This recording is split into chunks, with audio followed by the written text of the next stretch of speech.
Buenas noches a todos, bienvenidos a esta semana de estudio teológico, de estudio tomista, en nombre de toda la Academia Cor Immaculatum Mariam, en nombre de nuestro rector, el padre Héctor Ramírez, en nombre de Juan José y del mío, que somos aquellos que llevamos adelante la coordinación de esta academia, de este espacio de formación. Les damos la más cordial bienvenida a este tercer día de la semana de estudio tomista. Hoy queremos darle la más cálida y más calurosa bienvenida al queridísimo de verdad, Padre Ezequiel Buenfil Batún, que él nos va a exponer en esta noche una charla magistral titulada Esbozo acerca de la dignidad de la persona humana en la línea de Santo Tomás de Aquino. Como todos ustedes ya saben, el Padre Ezequiel ya es conocido por muchos de nosotros porque él nos ha impartido ya varias clases y en este momento está impartiendo el curso de Sagrada Escritura. Para los que no lo conocen, los invitamos a que vayan a ver el canal nuestro y allí van a encontrar las clases. Comentarles que el Padre Ezequiel Buenfil es el licenciado en Filosofía, licenciado en Teología, licenciado en Derecho Civil, además tiene un diplomado en Psicología, un diplomado en Demonología y actualmente es el superior general de los misioneros consagrados del Santísimo Salvador. Por eso es que en nombre de toda la academia, queridísimo Padre, les damos la bienvenida y le agradecemos su servicio tanto hoy como el viernes en estas charlas magistrales. Nos quedamos con usted, querido Padre. Bien, buenas noches a todos, un gusto saludarles. ¿Me escuchan bien? Sí, Sí, padre. sí, señor. Sí, padre. Sí, Quisiera, padre. quisiera comenzar, Sí, padre, sí lo escuché. muy bien, no, quisiera comenzar poniéndonos en las manos de Dios nuestro Señor, si a ustedes les parece. Iniciamos diciendo en el nombre del Padre, del Hijo y del Espíritu Santo. Amén. Y comentémonos en manos de Dios por la intercesión poderosa de la Virgen María. Ven Espíritu Santo, ven por la poderosa intercesión del Inmaculado Corazón de María, tu esposa tan amada.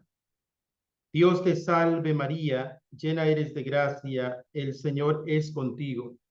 Bendita eres entre todas las mujeres y bendito es el fruto de tu vientre Jesús. Santa María, Madre de Dios, ruega por nosotros los pecadores, ahora y en la hora de nuestra muerte. Amén. Creador inefable, tú que eres la verdadera fuente de luz y de sabiduría y el principio supremo, dígnate infundir sobre las tinieblas de mi inteligencia el esplendor de tu claridad, apartando de mí la doble oscuridad en que he nacido, el pecado y la ignorancia. Tú que haces elocuente la lengua de los niños, educa también la mía e infunde en mis labios la gracia de tu bendición. Dame agudeza para entender, capacidad para asimilar, método y facilidad para aprender, ingenio para interpretar y gracia copiosa para hablar. Dame acierto al empezar, dirección al progresar y perfección al acabar. Tú que eres verdadero Dios, hombre que vives y reinas por los siglos de los siglos. Amén. Amén. Nos hemos puesto en las manos de Dios y quedamos reunidos en el nombre del Padre, del Hijo y del Espíritu Santo. Amén.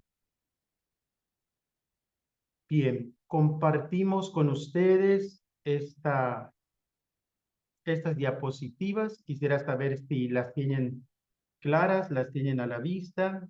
Sí, padre. Muy bien. Entonces, vamos a dar paso, ¿verdad?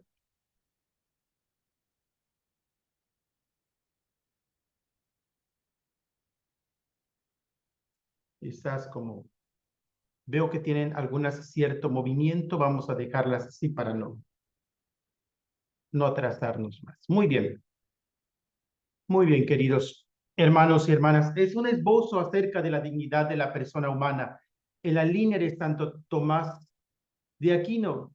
Y a la vez es una pequeña charla que me temo que por el tema tan ambicioso, pues no vamos a poder profundizar como hubiésemos querido.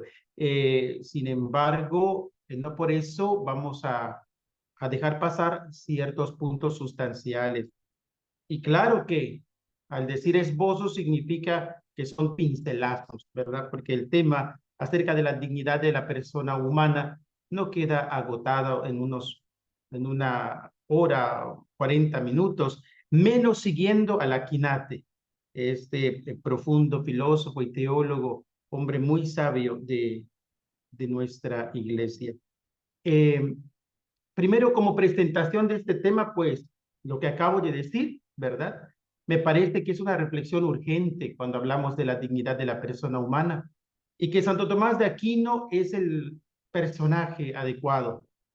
Es dueño de un pensamiento fresco, actual y que sabe hacer, digamos, frente, aunque suena un poco combativo, al subjetivismo agresivo de nuestro tiempo. Un subjetivismo que puede confundir verdad por ilusión, reduciendo a ilusión ingenua la verdad objetiva.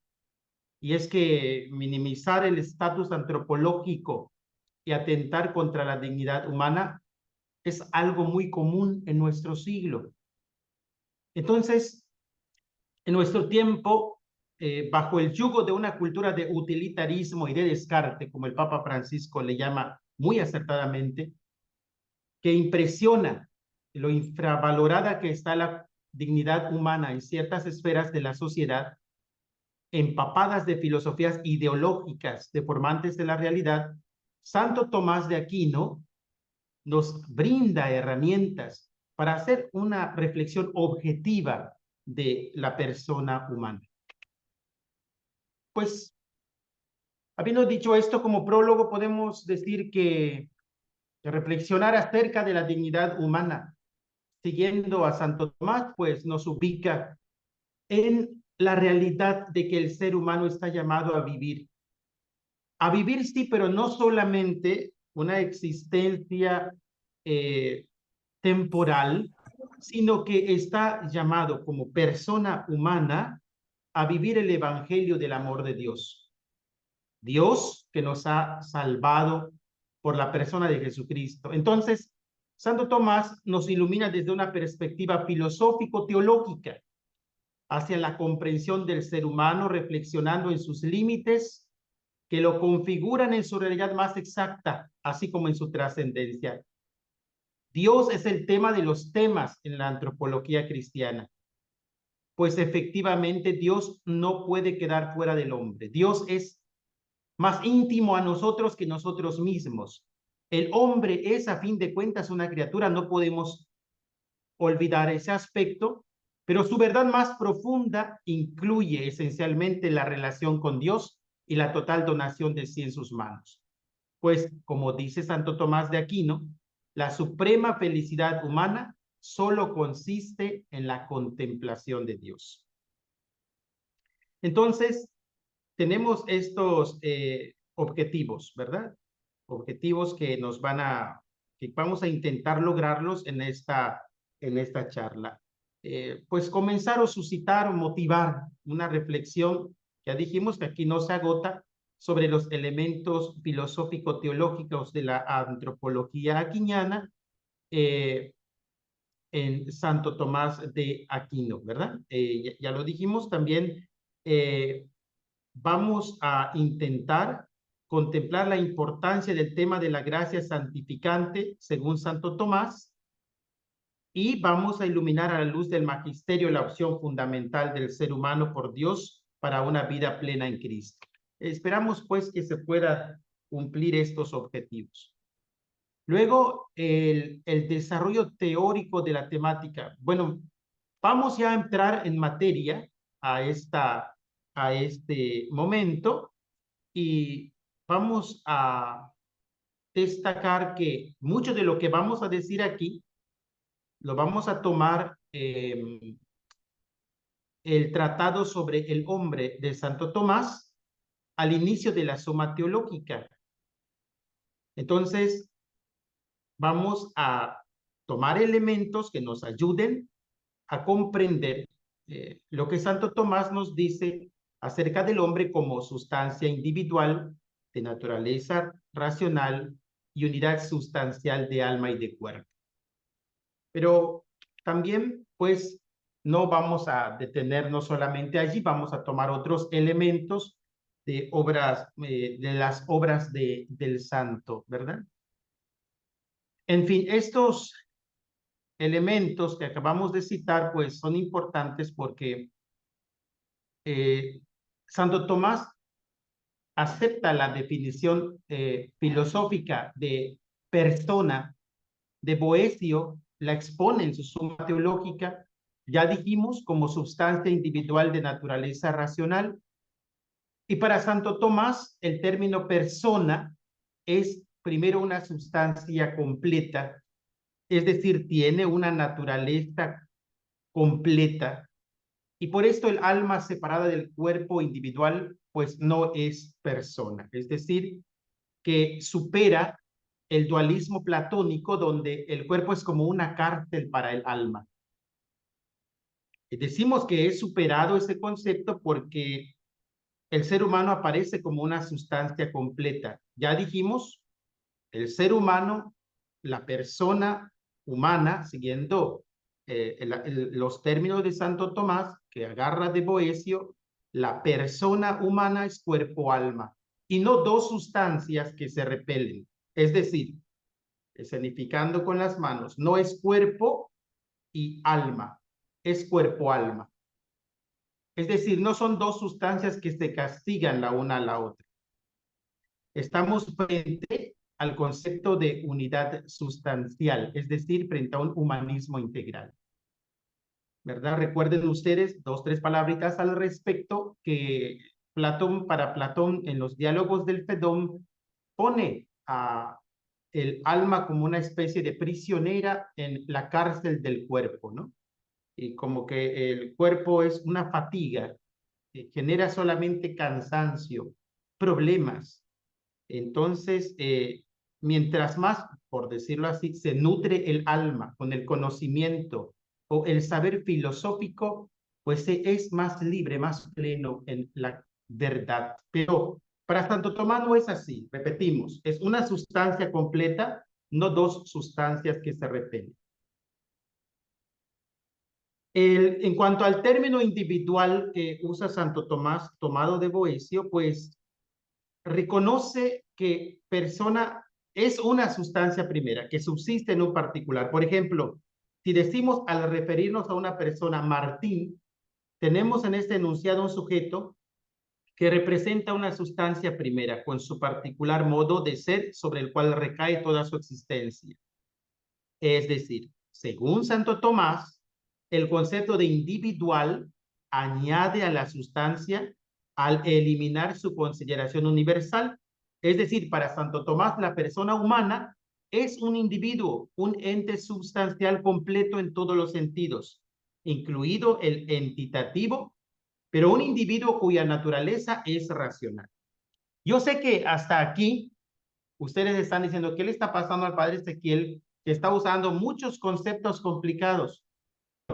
No se preocupen, ya más adelantito todos estos conceptos complicados los vamos a ir ejemplificando, ¿sale? Ahorita pues esto es lo teórico, o como dicen aquí en Nicaragua, lo retórico. El padre ya se puso muy retórico, pero vamos a ir luego clarificándolo con palabras más sencillas. La terminología de Santo Tomás de por sí es muy profunda. En cuanto a naturaleza racional, el ser humano, como ya se ha dicho, a diferencia de los seres humanos, de los otros seres, es de naturaleza racional. Eso es lo que nosotros vamos a ir rescatando ahora. Es un individuo, es una persona de naturaleza racional. En todo lo que hemos dicho hasta ahora, eso es rescatable, ya que se entiende que la persona humana es capaz de obrar según un determinado fin. Para Santo Tomás, las personas poseen una razón, por lo tanto, una facultad que permite conocer las esencias o formas desmaterializadas de las cosas. Una capacidad es de leer dentro, de intus legere, es decir, posee un intelecto y una voluntad también, o apetito racional. Entonces, el ser humano puede realmente conocer, y a diferencia de los animales, tiene esta capacidad, ¿no? Entre todas las partes del hombre, por lo tanto, el entendimiento es el motor superior, pues el entendimiento mueve al apetito, proponiéndole su objeto, al apetito racional que es la voluntad. Aparecen aquí dos elementos muy importantes. Uno, el ser humano, la persona humana con intelecto y con voluntad. Esto siguiendo a Santo Tomás. Lo presenta Santo Tomás, fíjense, él presenta a la persona, al ser humano, desde el ilemorfismo. Ilemorfismo es de terminología griega, ile, que es materia, y morfe, que es forma. Es decir,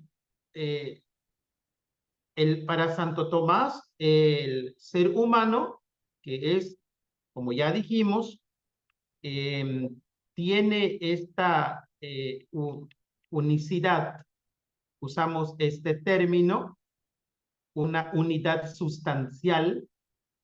El ser humano está conformado con materia y forma, es decir, con cuerpo y con alma. El alma, en este caso, es aquella forma del cuerpo, es decir, explica su dimensión formal y material del hombre, desde su concepción como unidad sustancial de alma y cuerpo.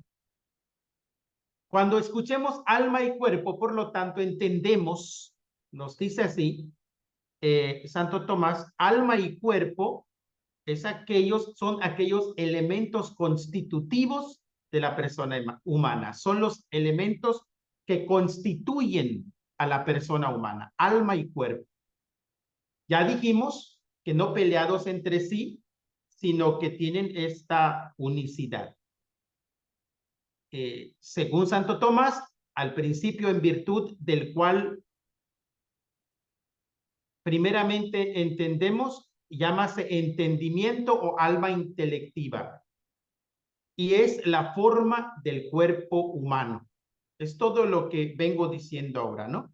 El alma es la forma del cuerpo humano, y no solamente la forma del cuerpo humano. Cuando decimos forma, estamos diciendo que el alma es el principio vital de la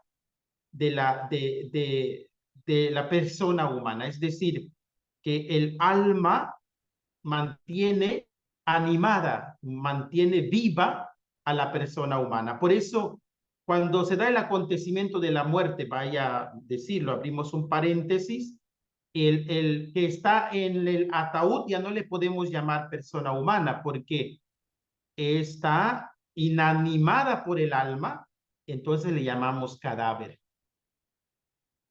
Es el alma la que anima a la persona humana, al cuerpo humano. Entonces, la relación entre estos dos elementos, alma y cuerpo, determinada por los aspectos intelectivos, nos permite reconocer los estatutos ontológicos y operativos del ser humano, bases para las ulteriores reflexiones en torno a su dignidad y moral. En resumen, podemos destacar que el individuo o supuesto de naturaleza racional se llama persona, para connotar la dignidad especialísima que le confiere la naturaleza racional al permitirle poseerse a sí mismo por el conocimiento intelectual y el amor. Bien, o sea, que estamos ante una persona humana que está conformada con cuerpo y alma, son sus elementos constitutivos, y que, por lo tanto, tiene una capacidad intelectiva, capaz de conocer, ¿sí?, pero también le permite aspirar hacia el amor. Entonces,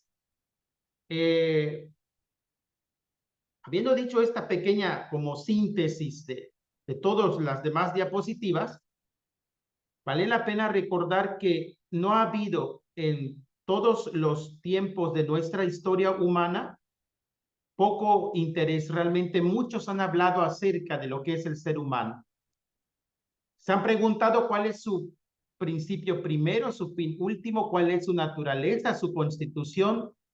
Se han preguntado también para qué fue creado, de dónde es y a dónde va.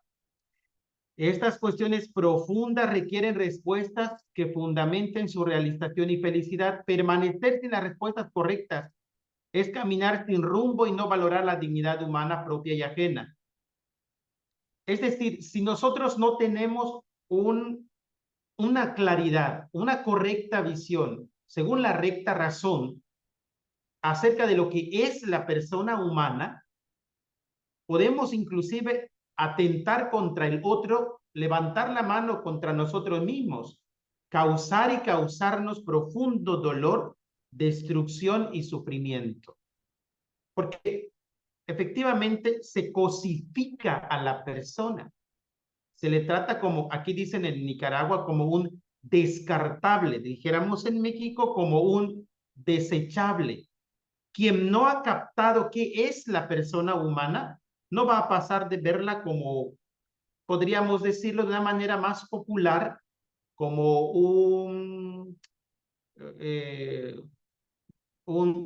simplemente un montón de tendones, nervios, huesos.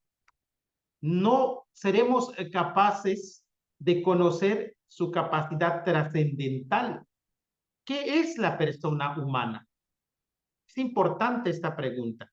Si nosotros entendemos qué es la persona humana, entonces podremos comprender su altísima dignidad como tal. El desconocer qué es la persona humana, es decir, tener un desconocimiento antropológico, eso nos lleva a cometer en el plano moral terribles errores. La naturaleza y todo cuanto Dios creó lo hizo con una maravilla inigualable. Por eso, fíjense, la Sagrada Escritura dice que al sexto día, al ver Dios lo que había creado, dijo que aquello era muy bueno. Génesis 1:31. Para empezar, el ser humano, como ya dijimos, con cuerpo, alma, intelecto, voluntad, con capacidad de conocer y tendencia al amor, siguiendo este argumento tomista, el ser humano fue creado no solamente bueno, fue creado muy bueno. Y sin embargo, sigue diciendo también el texto sagrado que más adelante lo veremos, precisará, ¿verdad? ¿A qué se refiere cuando habla de la creación del hombre y su dignidad? Y el texto sagrado dice también que todo fue puesto bajo la administración, podemos decirlo así, del hombre. Precisamente el hombre entonces fue creado como aquel al que Dios le encomienda su creación. De hecho, los elefantes, tigres, demás animales, también pues Dios les creó, les dio cualidades impresionantes. La fuerza del elefante, la capacidad del tigre para correr, para cazar, para saltar, etcétera, ¿no? Los capacitó para lo que fueron creados. Pero no tienen la capacidad racional, solamente el hombre. El ser humano es el que posee esta capacidad, como ya dijimos, intelectiva.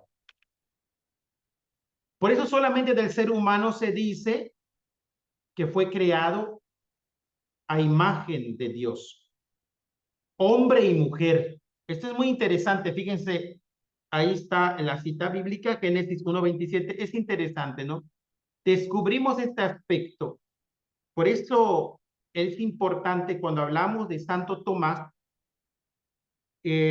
y decir que es actual, que Santo Tomás, aunque vivió en un ambiente donde no estaba tan desarrollado el concepto, digamos, que hoy manejan muchas líneas feministas, Santo Tomás, al aceptar el concepto de Boecio, de persona humana, está perfectamente en la línea de lo que nos dice la doctrina católica en cuanto a la dignidad de la persona humana. Por eso aquí no estamos hablando de una reflexión acerca de la dignidad del hombre, aunque en el término hombre se involucra también la mujer. En síntesis, cuando hablamos de dignidad, estamos diciendo que el hombre y la mujer tienen igual dignidad. Eso es muy importante. Dios creó al hombre a su imagen. A imagen de Dios lo creó. Hombre y mujer los creó. Fíjense, aparece primero el término hombre. Creó al hombre. Luego, hombre y mujer los creó a su imagen. Y luego otra cita, Génesis 1:26, hagamos al hombre a nuestra imagen y semejanza. Ya entendimos que el Señor se refiere precisamente en cuanto a dignidad al hombre y a la mujer. Y ya sabemos también que en la terminología bíblica, siguiendo el Génesis, esta manera tan hermosa de narrar la creación de la mujer, de la costilla del hombre, etcétera, ¿no? Sin embargo, siguiendo a los santos padres de la iglesia, pues cabe decir que fue sacada de un lugar cerca al corazón del hombre, ¿no? No por el hecho de ser menos que el hombre, sino por el hecho de que es en igual dignidad que él y que ambos, por lo tanto, se complementan. Solamente de la persona humana, por lo tanto, solamente del hombre, se puede decir, fíjense, ¿qué es el hombre para que te acuerdes de él? ¿Qué es el hijo de Adán para que cuides de él? Un poco inferior a un ángel lo hiciste, lo coronaste de gloria y dignidad. Entonces, estas citas bíblicas son muy delatadoras, dejan entrever y hablan de una altísima dignidad de la persona humana.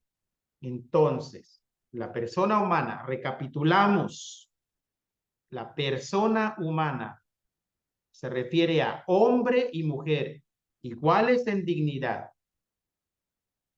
El ser humano creado a imagen y semejanza de Dios, con cuerpo y alma, con capacidad intelectiva y con libertad.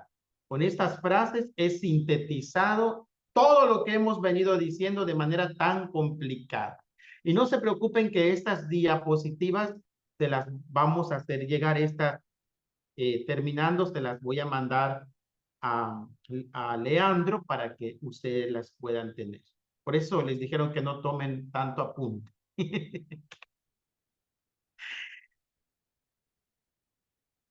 Es interesante a la luz de todo esto hablar de las facultades entonces del ser humano. Porque estamos hablando de cuerpo y alma, entonces deben haber facultades físicas y espirituales. No abusamos y sí seguimos todavía siendo fieles al pensamiento tomista si la parte física o material en el ser humano la representamos de esta manera. Miren, aquí hay un espacio que ustedes ven en su pantalla y aparece esta parte física o material con 5 sentidos. Tacto, gusto, vista, oído, olfato. Y pues debemos reconocer que en cuanto a estos sentidos, pues los compartimos, si no todos, algunos por lo menos con algunos animales, ¿no? Irracionales. Estas facultades físicas son una maravilla, pero no son la totalidad. Es decir, el ser humano tiene una parte que no es material ni es visible. Aquí tenemos, repito, vuelvo a poner vuelvo a poner la diapositiva y me detengo otra vez, vuelvo a decir dos palabritas, parte material, que a través de nuestro cuerpo podemos percibir. Tacto, gusto, vista, oído, olfato. Pero para que podamos percibir, debe haber una parte espiritual que a diferencia de los animales nos haga percibir, porque todo esto de lo que percibimos, sacamos un concepto y a diferencia de los animales, razonamos, tenemos intelecto, entonces esa parte debe ser y es inmaterial. Santo Tomás dice al respecto que todo ser dotado de entendimiento desea naturalmente existir siempre. Y como el deseo natural no puede ser vano, se sigue que toda sustancia intelectual es incorruptible. Es decir, toda persona en ese sentido es inmortal. Es decir, hay en nosotros un elemento inmortal. Esta realidad en el ser humano, a esta realidad la llamamos alma inmortal y la representamos de esta manera. Entonces, aquí tenemos la parte física de abajo, que es la que dejamos atrás. Y tenemos el alma inmortal. Aquí la tenemos debidamente marcada. Cuerpo, alma. Esa sustancia unida, esa unicidad, esa única sustancia, no dos contrapuestas. Esta parte inmaterial o alma inmortal marca una diferencia ontológica con los animales irracionales. Ya lo dijimos, ¿no? O sea,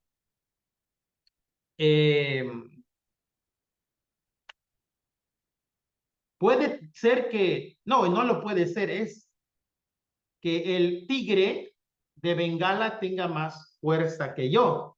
De hecho, hasta cualquier chavalito puede ser que tenga más fuerza que yo. Física, ¿eh? Pero si yo quiero atrapar al tigre de Bengala para que no se siga comiendo mis ovejitas, soy yo el que tengo la capacidad intelectiva, el raciocinio para hacer una jaula. El tigre de Bengala, si quiere atraparme a mí, tiene la fuerza, tiene también lo que tiene, que comparte con nosotros en cuanto a la parte material, olfato muy desarrollado, oído de cazador, de depredador, gusto. Si me atrapa, le va a saber bien darme 2 o 3 mordidas, vista aguda para cazar y tacto, por supuesto. Pero no tiene el elemento inmaterial mío, el alma inmortal. Entonces, en ese sentido, esa alma inmortal, esa parte inmaterial a la que se refiere Santo Tomás, esta sustancia intelectual que es incorruptible, es aquello que él determina como inmortal. Santo Tomás lo explica así. Se dice que el alma, se dice que es alma por lo que tiene en común con los animales, dar la vida al cuerpo. Es decir, los animales, siguiendo a Aristóteles, acuérdense que ustedes, y a mí imagino que les han de haber dicho, que Santo Tomás sigue mucho en la línea filosófica de Aristóteles. De hecho, por eso le llamamos a su filosofía de Santo Tomás, filosofía aristotélico-tomista. Pues podrían, según Aristóteles, los animales también tienen alma, pero es un alma que no es inmortal, no es racional. Alma viene del latín anima, anime, es decir, aquello que anima. Ya lo explicamos hace rato un poquito, ¿no? Entonces, se dice que es alma por lo que tiene en común con los animales, dar vida al cuerpo, pero es también espíritu, por lo que tiene de propio y no común con los demás animales. Esto es su potencia intelectiva inmaterial. Ya lo decíamos hace rato, citando la Suma contra Gentiles de Santo Tomás. El entendimiento es el motor superior que mueve al apetito. Es decir, yo razono, yo soy capaz de conocimiento y por lo tanto soy aquel también que puedo guiar mi libertad. No la libertad en sí, por sí misma, me va a someter o va a disponer acerca de mi intelecto, sino que por mi capacidad racional puedo entonces elegir libremente, a diferencia de un animal, a diferencia de una bestia, ¿no? Por ejemplo, perdonen el ejemplo tan burdo, pero dije que todo aquello que dije muy técnico lo íbamos a decir sencillo, ¿no? Por ejemplo, cuando han visto ustedes que un perrito enamorado, que quiere tener perritos con otra perrita, vaya y le pida la patita a sus papás, no pueden, porque no tienen la capacidad. El perrito no se pone a pensar, ay, tengo que hacerlo todo como así bien, con ética, con moral. No, no puede, no tiene. Está animado, en ese sentido tiene un alma mortal, pero no un alma inmortal, porque el intelecto y la libre voluntad son propias del alma inmortal. Entonces, de hecho, se dice a menudo que los animales tienen inteligencia, pero la mayor parte de las personas que usan esta expresión pues quieren únicamente significar que los animales no dejan de tener conocimientos y memoria y que están dotados de admirables instintos. Por ejemplo, ¿no? Ay, miren qué inteligente es mi perrita, Malú. Así se llama mi perrita, la que ladra aquí que han oído a veces. Ay, qué inteligente es mi perrita Malú. ¿Por qué? Porque cada vez que vengo mueve la colita y se sienta a mi lado. Y además me ama mucho. O sea, sí, por instinto, porque sabe que le voy a hacer una caricia, porque sabe que le voy a dar una galletita cuando estoy tomando mi café aquí en el pasillo. Claro, pero si yo con la chinela, como dicen aquí, la chancleta, como dicen en México, le pego, por instinto de supervivencia, Malú cuando me vea me correrá a esconderse. Entonces, es un término, este término de inteligencia, que muchos de los que muchos se sirven para expresar algo que en los animales no se da objetivamente. Cierto es que bastantes autores intentan no ver entre los conocimientos empíricos del animal y la ciencia del hombre más que una diferencia de grado, ¿no? Pretenden, por lo tanto, que la inteligencia del hombre no es sino el desarrollo de sus facultades sensitivas y que el animal no carece por completo de la facultad de reflexionar, de comprender, de raciocinar y de progresar. Estos autores son los sensualistas, son aquellos mismos filósofos que hacen derivar nuestros conocimientos intelectuales de nuestras sensaciones. Entonces, el ser humano siente, sí, pero no porque siente puede reflexionar. De hecho, lo que siente lo puede conceptualizar a través de su capacidad pensante, a diferencia del animal que se queda en instinto de supervivencia. En la actualidad hay quienes niegan la existencia del alma inmortal y de una capacidad espiritual de esta, sosteniendo que la persona humana no puede conocer las cosas inmateriales. A esto se les puede llamar materialistas. Sin embargo, esto es una equivocación, ya que hay cosas que conocemos en nuestra vida cotidiana que nos permiten un contacto directo con lo espiritual, en este caso con lo invisible. Es decir, así como hay quienes digan, no hay mucha diferencia entre el animal y tú, lo que pasa es que tú estás más evolucionado. También hay quienes dicen, pues, ¿cómo el ser humano va a conocer aquello que está fuera de su alcance, va a conocer aquello que dice que es de dimensión espiritual, si el ser humano simplemente es materia? Hace rato lo decíamos, ¿no? Por no tener un concepto objetivo antropológico, por no tener un concepto adecuado acerca de no comprender qué es la persona humana, se puede pensar inclusive que es solo materia, ¿no? Grave eso. Imagínese usted un médico que solamente piense así.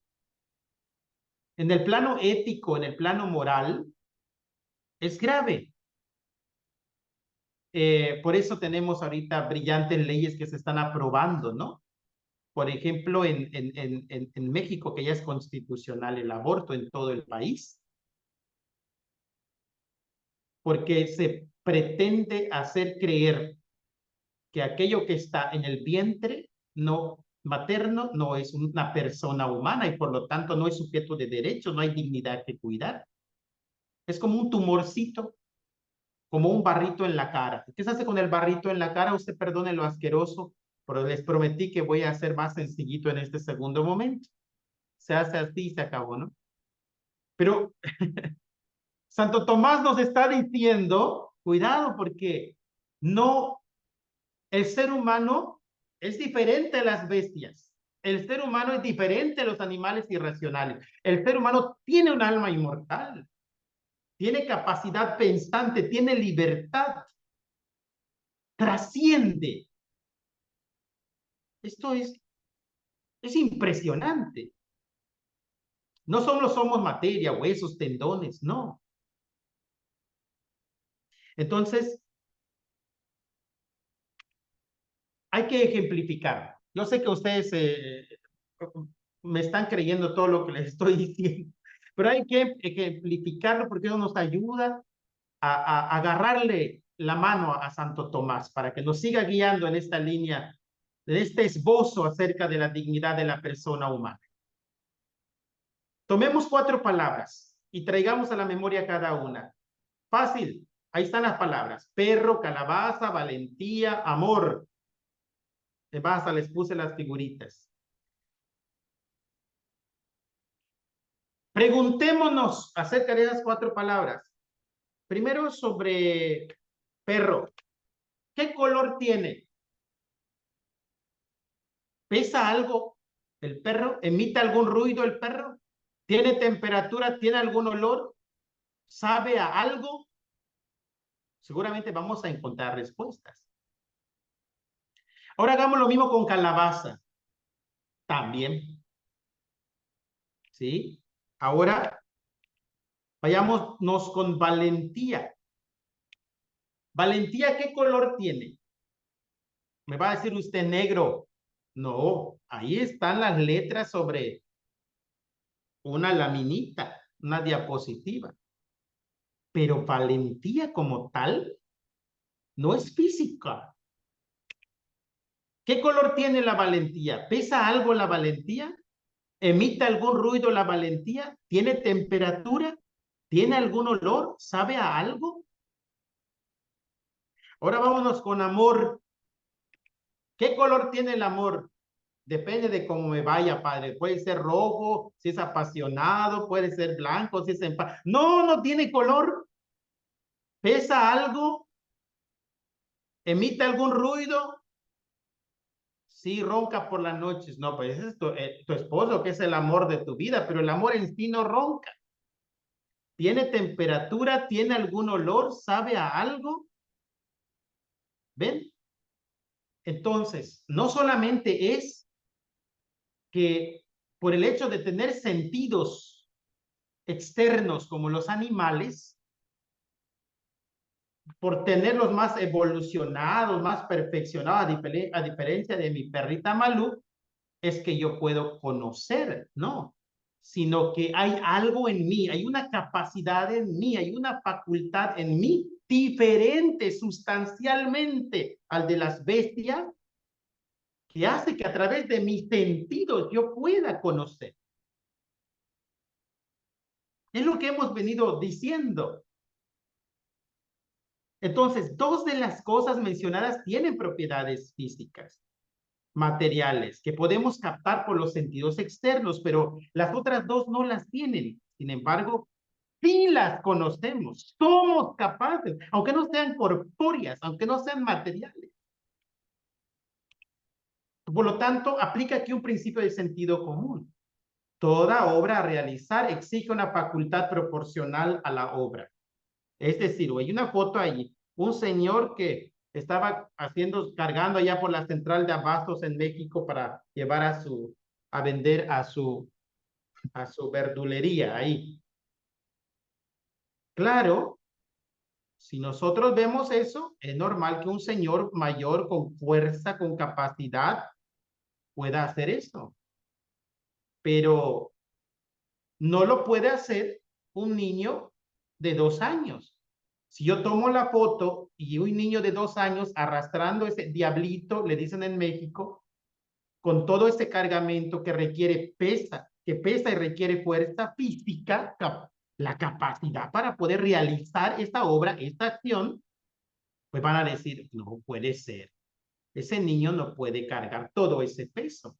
Por lo tanto, para que el ser humano pueda realizar una acción de conocimiento de lo inmaterial, debe tener una capacidad para hacerlo.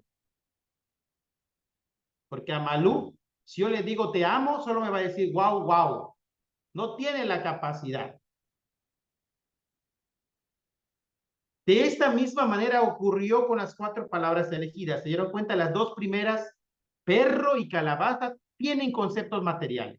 Las otras 2, valentía y amor, aunque no tienen propiedades físicas o materiales, tienen existencia. Sí existe la valentía, sí existe el amor, tienen existencia inmaterial y somos capaces de conocerlo. Dios nos ha dotado de una capacidad inmaterial para reconocer estas realidades inmateriales. Siguiendo la línea de Santo Tomás, para poder conocer una realidad inmaterial tiene que haber algo en nosotros que nos lo permita, es decir, una facultad inmaterial y no física. No solo somos grasa, tendones, venas, cerebro, hígado, riñones, no. Hay algo más en nosotros. Decíamos hace rato, hablando más técnicamente, debe haber un elemento constitutivo que me lo permita. A esta facultad se le llama intelecto y es potencia del alma inmortal de la persona humana.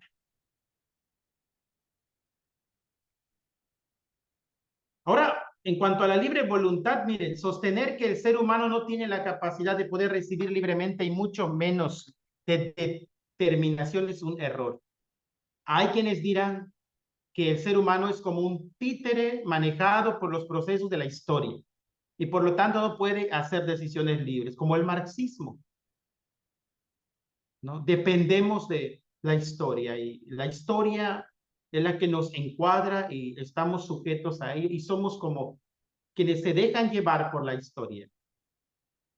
Entonces nosotros no podemos. Somos fruto, producto. Nuestra conciencia es producto de un acervo histórico, cultural, inclusive. Entonces nacimos con eso en las venas y no podemos decidir libremente. Estamos predispuestos. En fin, la persona humana en su dignidad corre riesgo de ser sobajada o minimizada por ideologías de diferentes corrientes. Otra, la ideología de género, que está muy de moda, ¿no? Donde ser hombre o mujer depende de los efectos de la sociedad y de una subcultura o cultura de muerte, como se le ha llamado.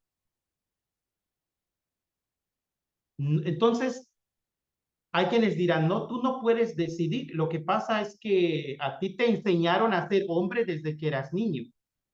Tú no tienes la libertad.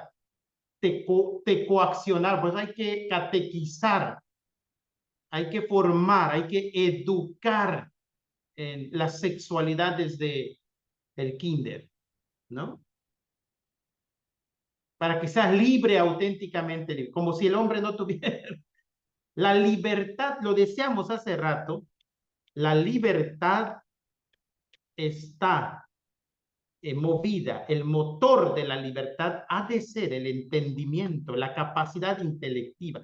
No es la voluntad la que le dice al intelecto. Voy a decirlo de una manera muy popular. No son las ganas de lo que le dice a la razón. No. Más burdo, pero no me estoy saliendo de Santo Tomás, solo estoy cayendo en el folclore que me caracteriza. Para decirlo diría así, sin salirme de Santo Tomás, espero. Diría, no es que si la muchacha bonita le dice al padre Ezequiel que le gusta, no es que el padre Ezequiel diga, es que ella era mujer y yo hombre y pues... No son las ganas la que le dice al intelecto. El intelecto me dice, ¿qué te pasa, hombre? Pues sos sacerdote. Ah, el intelecto le dice a las ganas, espérate tantito, las cosas en su lugar. Tengo la capacidad pensante para decidir, tengo la libertad para conducirme con una moral correcta. Eso no es moralina. Eso es que también Santo Tomás lo dice, el hombre fue creado para la verdad. Y aceptar una mentira, intentar que mi intelecto crea que es correcto que yo, siendo sacerdote, contradiga mi ministerio, por lo menos sería una prostitución intelectual. Le estaría yo llamando bueno a lo malo. Y eso es muy común en nuestra contemporaneidad.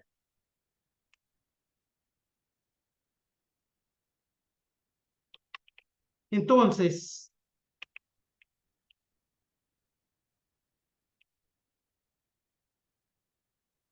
aunque existan muchas teorías que niegan la libre voluntad, el ser humano para Santo Tomás es auténticamente libre. Ya puse el ejemplo.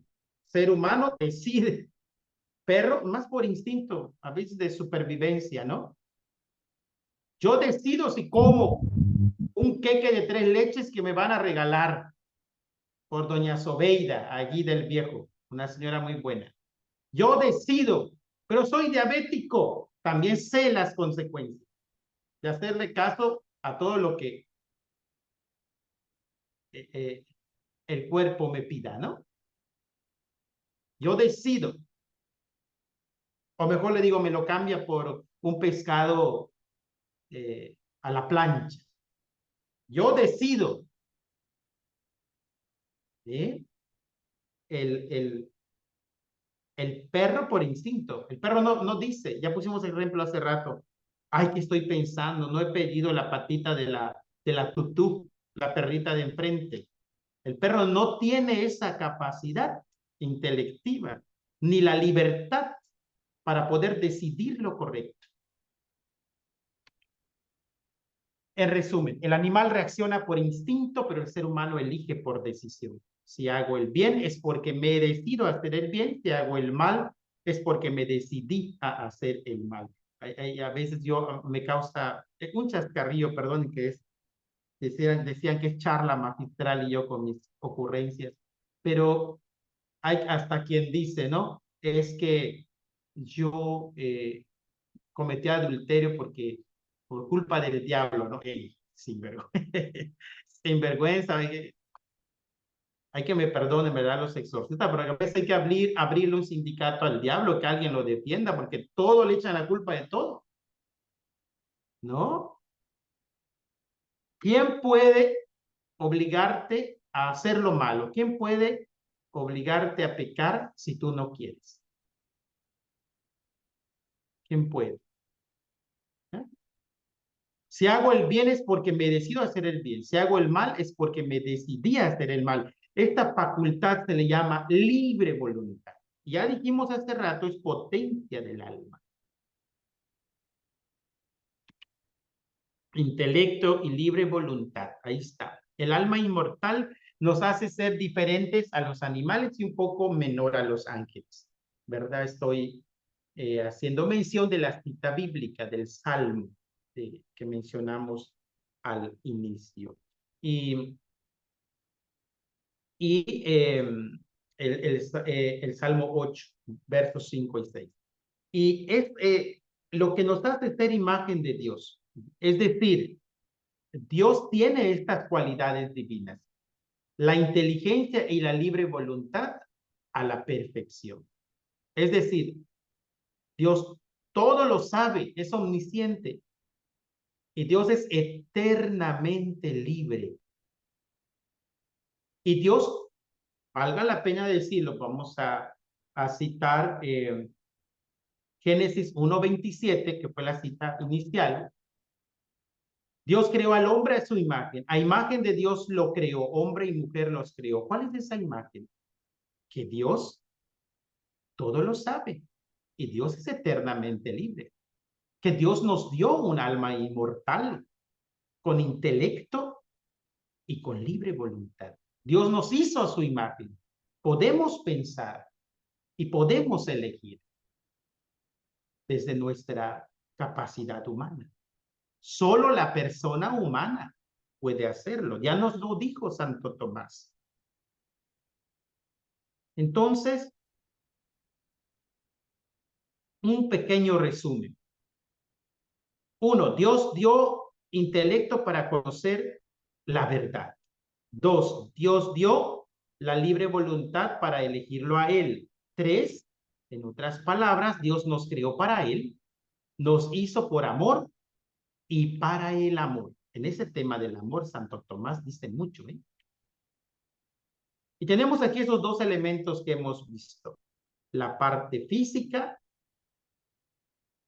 que definitivamente compartimos con algunos animales en cuanto a que también tienen materia y algunos sentidos externos como los nuestros, pero el alma inmortal es propia del ser humano, con su capacidad pensante, con su inteligencia, potencias del alma. Pero hasta aquí la imagen. Dios creó al hombre a su imagen, a imagen de Dios lo creó, hombre y mujer los creó. Génesis 1:27.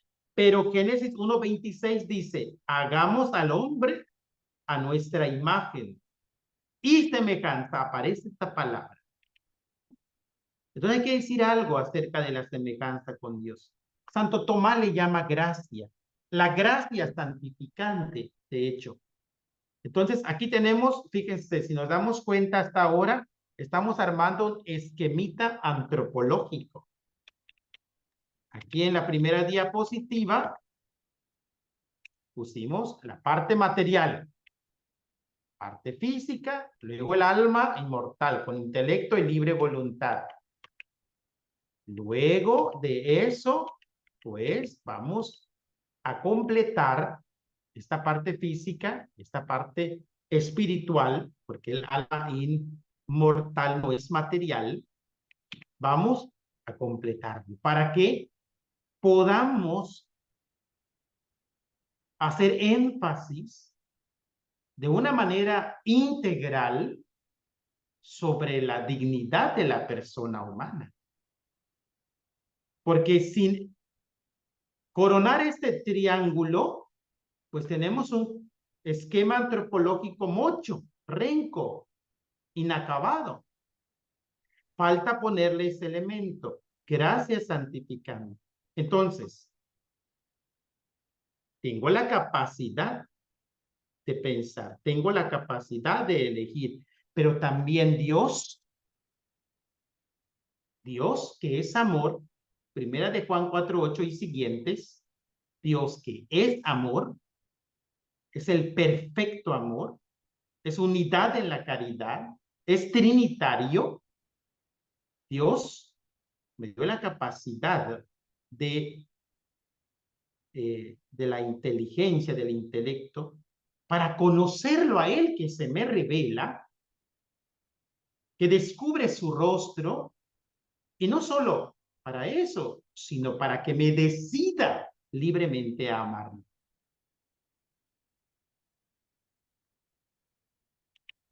Entonces, la gracia santificante causa en nosotros el amor de Dios.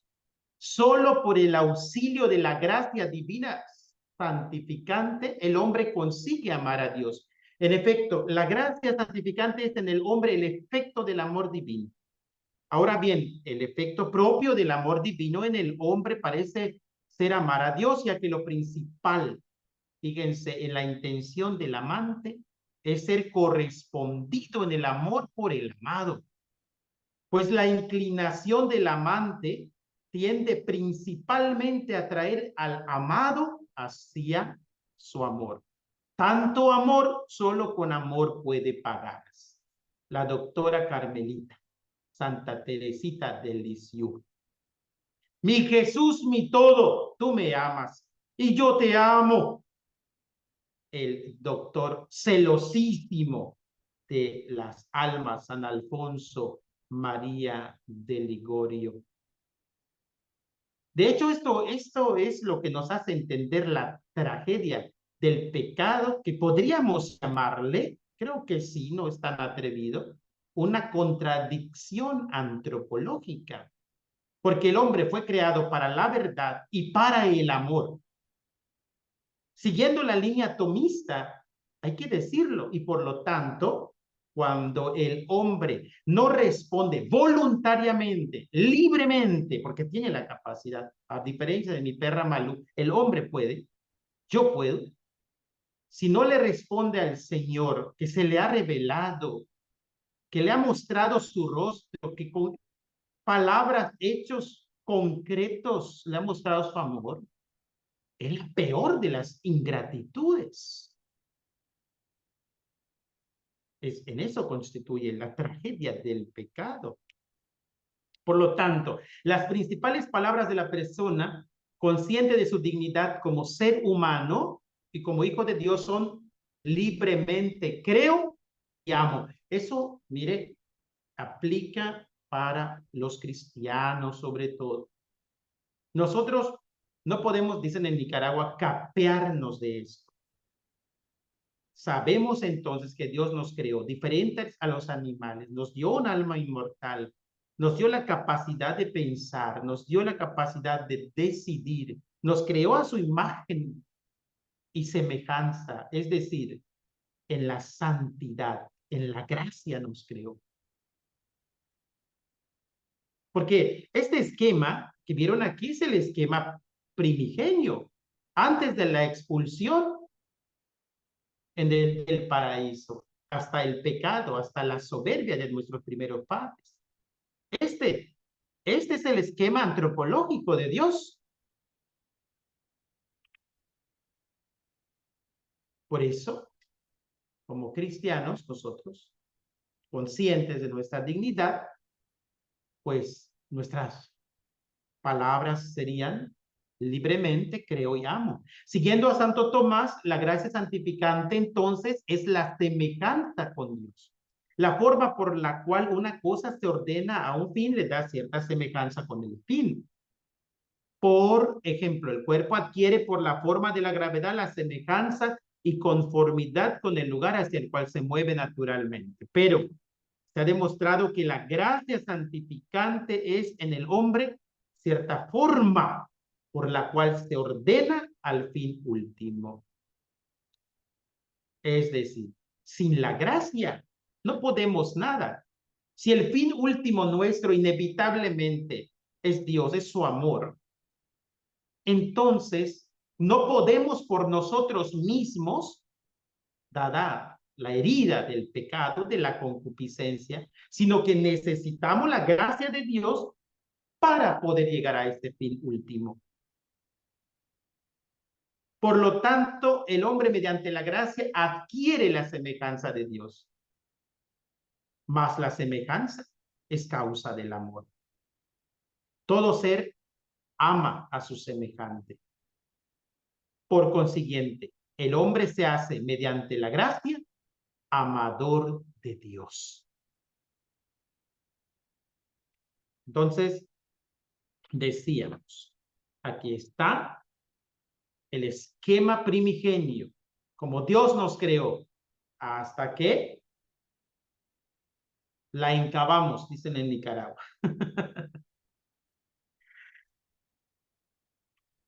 La gracia santificante, por lo tanto. Dios eleva al ser humano de criatura suya a ser su hijo, hijo en el hijo, en nuestro hermano mayor Jesucristo.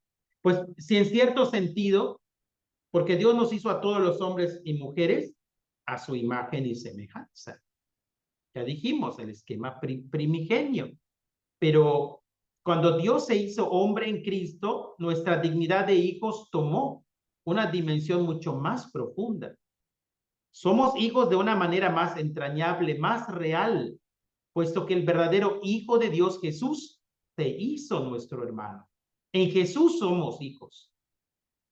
Junto con Él pasamos a ser hijos de Dios con todos sus derechos, sus riquezas y su herencia.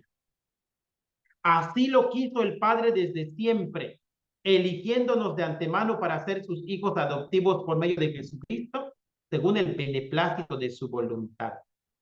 Esto es la filiación divina. Efesios 1:5. Y esta no es una metáfora, ni es un modo piadoso de hablar. Ay, qué romántico suena, qué poético. No, no, no. Realmente somos hijos de Dios. Esta realidad incomparable tiene lugar en el bautismo,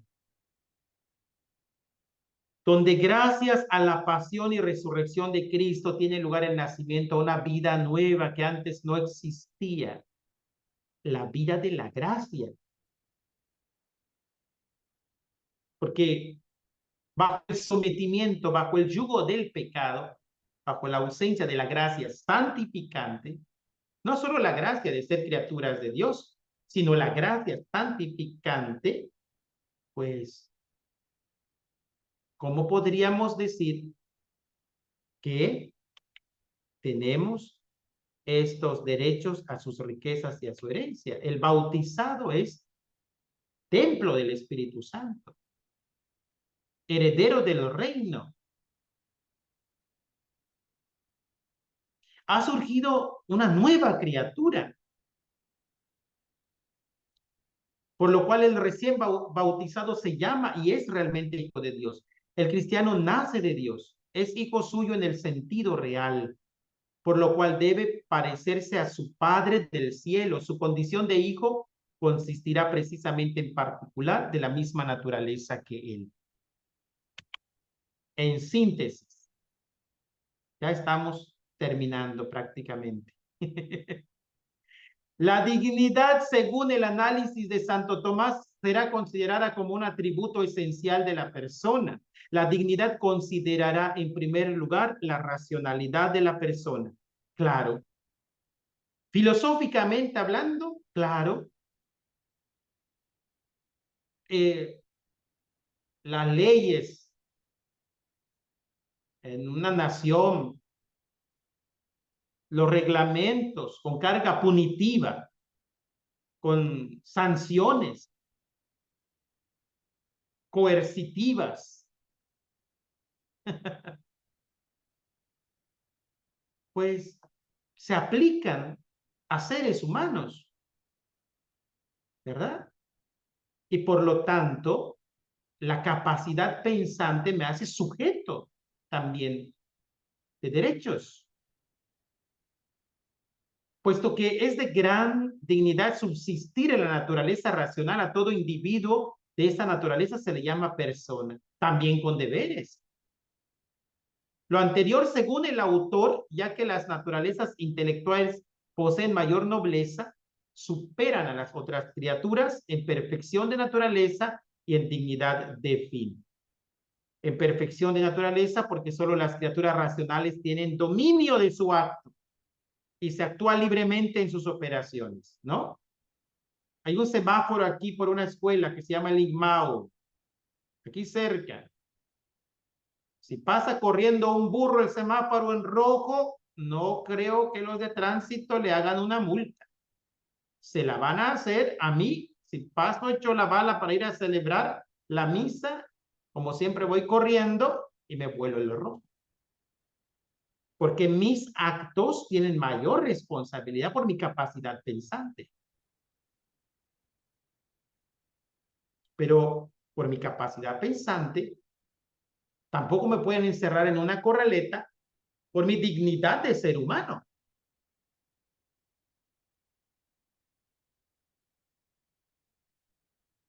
Lo anterior, bueno, ya dijimos, en perfección de naturaleza, porque solo las criaturas racionales tienen dominio de su acto y se actúa libremente en sus operaciones. La razón, por consiguiente, posibilita la libertad como elemento propio del ser humano que lo distingue del resto de las criaturas, aspecto fundamental de su dignidad. No somos animales irracionales. Somos, ¿cómo dicen por ahí? Homo sapiens sapiens. Y decía por ahí un padrecito muy folclórico más que yo, Homo sapiens sapiens, y a veces recontra sapiens, porque uno no solo piensan y reflexionan, sino que se pasan de listos, decía, ¿verdad?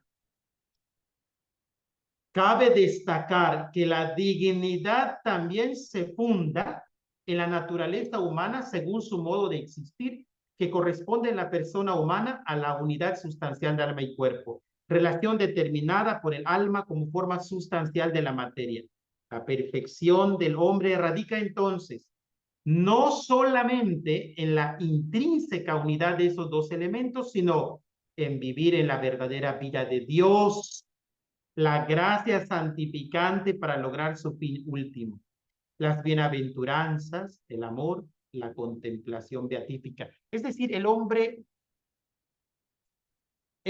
tiende hacia esto, no está destinado a una existencia inmanente.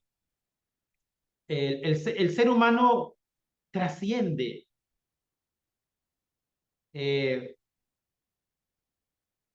Y por lo tanto, se fue creado para el amor, ese es su fin último. Para nosotros los cristianos, el hombre entonces anhela contemplar a su creador. Nosotros los cristianos no podemos permitirnos no anhelar a nuestro creador. Ahí, desde esta perspectiva, se entiende lo que la Santa Teresa la Grande decía: muero. ¿Por qué no muero? No es que tenía pensamientos esquizofrénicos y suicidas, como algunos mal pensados la acusan. No es eso. No es que estaba esquizofrénica por el encierro del claustro. No, es que tenía un anhelo profundo de contemplar a Dios. Los cristianos no podemos mutilar esa parte en nosotros. No podemos. Estamos incompletos sin la gracia santificante. No es el esquema primigenio del ser humano. Por eso decíamos hace rato, un poco atrevidos, ¿no? Que el pecado es una contradicción a nosotros mismos, una contradicción antropológica.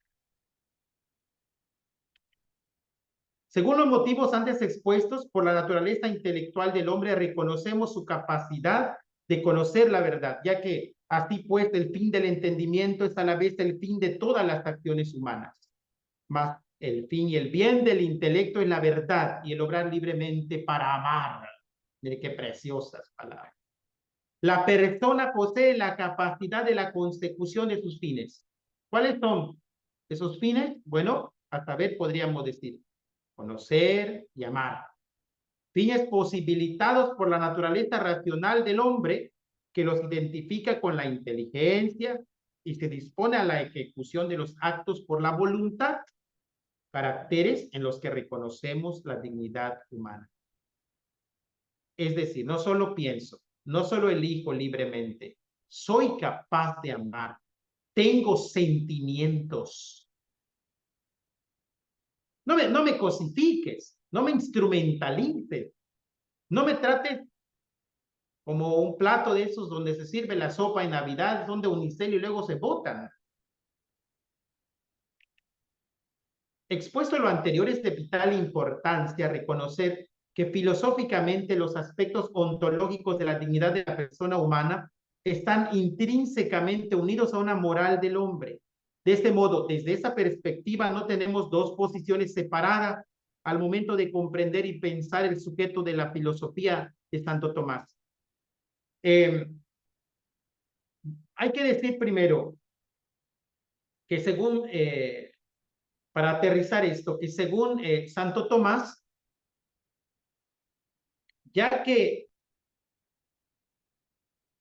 un vínculo entre la teología, la ontología y la moral reconoce que la concepción del bien y el mal es el bien metafísico por cuanto dependen de la voluntad libre. O sea, nuestra dignidad de persona humana, según Santo Tomás, pues se reconoce por el ejercicio de nuestra libertad, ya lo dijimos. Segundo, porque la concepción del hombre como unidad sustancial de alma y cuerpo comprende los aspectos racionales como determinantes en la búsqueda de la felicidad. Él lo dice así: el fin último del hombre y de toda sustancia intelectual se llama felicidad o bienaventuranza, pues esto es lo que desea como fin último toda sustancia intelectual y lo desea de por sí. Fin al cual aspira el sujeto por medio del conocimiento y el amor. Ya lo dijimos. Pero cuando hablamos de amor, hay que recordar, la teología tomista tiene mucho que decirnos para profundizar al respecto de la dignidad humana. Pues el ser humano no es pleno solo por poseer la vida biológica.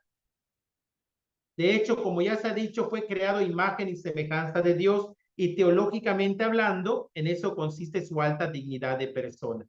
Aparece otro elemento aquí. Es decir, filosóficamente, por mi capacidad racional, mi capacidad de libertad. No me puedes tratar como a una persona como a un animal irracional, como a una cosa, como a un objeto. Filosóficamente, sujeto de derechos y de deberes, jurídicamente hablando. Pero teológicamente es porque está creado a imagen y semejanza de Dios. No es solamente algo, por lo tanto. El ser humano no es algo, es alguien. Es capaz de conocerse, de poseerse y de darse libremente y entrar en comunión con otras personas. Y es llamado por la gracia a una alianza con su creador, a ofrecerle una respuesta de fe y de amor que ningún otro ser puede dar en su lugar. Y con esta última terminamos. Ya sé que me fui corriendo y que quizás en algunas me debí de tener más, pero para que no nos coma el tiempo, como eran muchas, ¿verdad? Terminamos con esta. Entonces, sin salirnos de la línea de Santo Tomás, se puede establecer que la dignidad humana fundada en la naturaleza puede ser comprendida bajo estos aspectos fundamentales. Primero, dignidad natural, por cuanto toda persona es digna según su naturaleza racional. Segundo, dignidad moral propia de las acciones del hombre en atención a las virtudes morales. motivo por el cual una persona es digna mientras más virtuosos sean sus actos.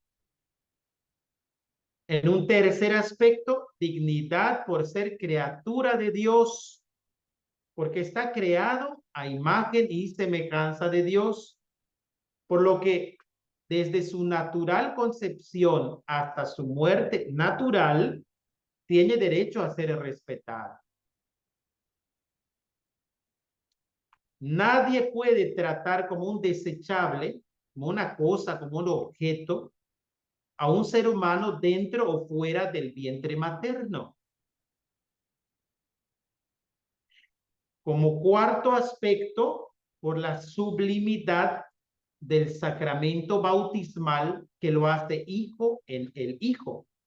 Pues todo ser humano con capacidad racional está llamado a la vida de plenitud, a la gracia de Dios. A una vida que comprenda aquellas acciones internas del hombre propias a su verdad y los fines últimos. Miren, esto es importante, creo yo, no porque lo diga yo, sino porque en la historia de la teología y de la filosofía, ustedes van a encontrar que en algunos momentos citaron a Santo Tomás, olvidándose de su contexto histórico para fundamentar temas como, por ejemplo, la esclavitud, ¿no? Entonces, porque decía Santo Tomás en su filosofía dice que está en la capacidad pensante, ahí está en la suma teológica. Pues, ok, pero si solo está en la capacidad pensante en la que tú pones la dignidad de la persona humana y el bebé que tiene 2 días de concebido y el viejito que está en estado vegetal, pero clínicamente no está muerto ni... ¿Qué pasó con la ley de la eutanasia, con la aprobación del aborto? Entonces, ¿son humanos? ¿Son métodos clínicos humanos? ¿No podemos hablar de una carnicería humana? Porque si solo el que piensa es sujeto de derechos y deberes por su dignidad pensante y su libre albedrío, entonces, ¿qué hacemos con el bebecito? Y a mí me gusta llamarle bebé, no me gusta llamarle feto, ni producto de la leche que venden aquí en el centro comercial de enfrente. Hay un producto. Me gusta llamarle por su nombre, ¿verdad? Porque si ustedes van al diccionario de la Real Academia de la Lengua Española, van a encontrar un término jurídico de individuo. Individuo dice sujeto de derechos. Persona, sujeta de derechos. Así dice.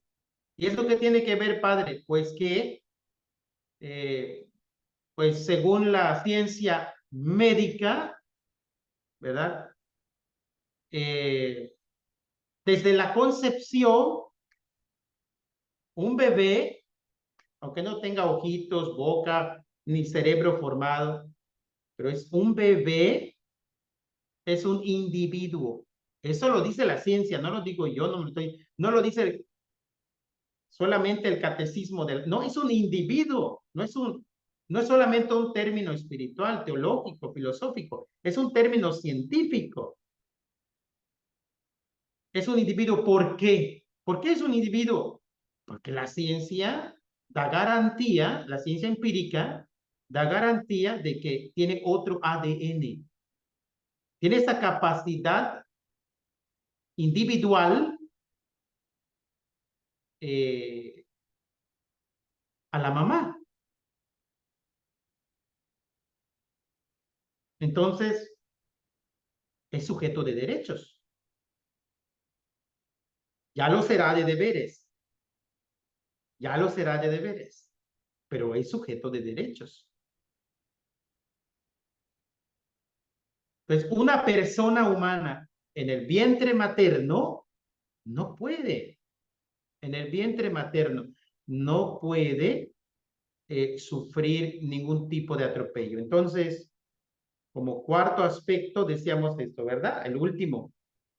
Por la sublimidad del sacramento bautismal que lo hace hijo en el hijo. Pues todo ser humano con capacidad racional está llamado a la vida de plenitud de la gracia de Dios, a una vida que comprenda aquellas acciones internas del hombre propias a su verdad y los fines últimos.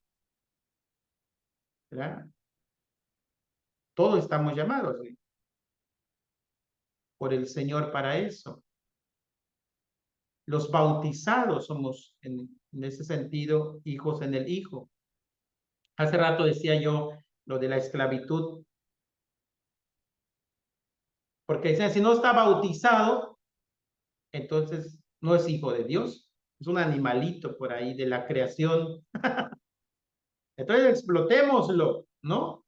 Reventémoslo, esclavicémoslo. Y hoy por hoy también están esas esclavitudes contemporáneas. No vamos a hablar de ellas porque me voy a tardar más, pero aún una persona, por lo tanto, que no está bautizada, tiene respeto a su dignidad. En algunos momentos hubieron teólogos que por no estar bautizados, entonces eran medio animal y medio qué. Tiene respeto a su dignidad. Y muchos usaron a Santo Tomás, sacándolo de su contexto, para fundamentar esos temas de la esclavitud, ¿no? Entonces, pues todo ser humano con capacidad racional está llamado a la vida de plenitud de la gracia de Dios, a una vida que comprenda aquellas acciones internas del hombre propias a su verdad y los fines últimos. Entre estos fines se hallan la sabiduría y el amor. Y bueno, del amor reflexionaremos un poco más en nuestro próximo encuentro. Dios primero, el día 6 de octubre, a las 7 de la noche, hora de México, por este mismo canal, si Dios nos permite. Cuando hablemos de una reflexión sobre el hedonismo versus el amor a la luz de la quina. Bueno, decíamos en un principio, era un tema muy ambicioso, ¿verdad? Nos conformamos con un esbozo, con unos pincelazos, que espero que nos hayan ayudado a comprender, tomados de la mano de Santo Tomás, algo más acerca de la dignidad de la persona humana. Muchas gracias. Muchas gracias, Padre.